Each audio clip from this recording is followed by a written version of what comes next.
All right, guys, let's talk about 9 things your pastor probably won't tell you about mentoring. Number 1, it's not as awkward as you think. One of the easiest things to do is just send someone a link and say, hey, watch this video. Let's get together later and talk about it. Vice versa, they can do the same a little bit later. Sometimes they'll send you a link and you're off and running. Number 2, you don't have to call it mentoring. It sounds a little strange when you tell somebody, hey, I want to mentor you. Really, it's not mentoring, it's just conversation. So usually what I'll talk to people about is, hey, let's watch a video. Or they'll say the same thing to me. Want to watch a video on X? Yeah, go pick a topic. And that's what we do. So don't call it mentoring, don't call it leadership. You might freak people out a little bit. Number 3, you don't have to be Ned Flanders. When I first got into this, I thought, I got to be squeaky clean. I don't know if I'm the kind of guy to be able to do this. I got a poker table at home, man. I've got some beer in the fridge. Once in a while, my language isn't real clean.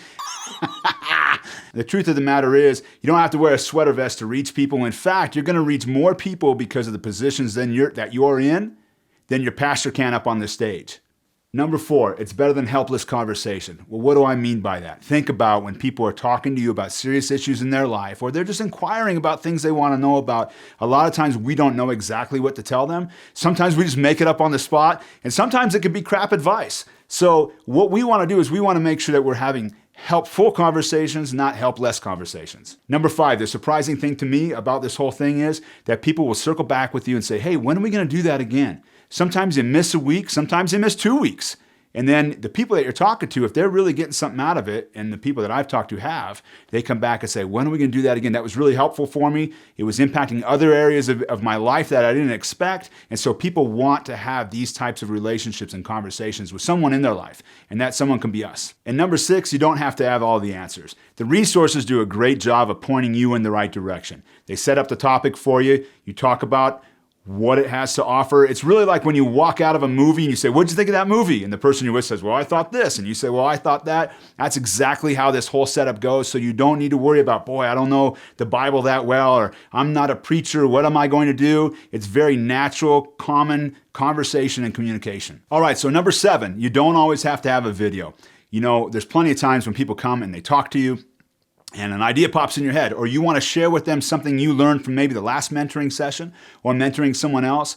And after a while, you really start to become familiar with the material or the subject line, that kind of thing. So you don't always need a video to have these conversations. Number 8, probably the biggest one he's not going to tell you, mentoring is messy. There's times when you get really deep into some topic matter that can surprise you. Folks can get emotional.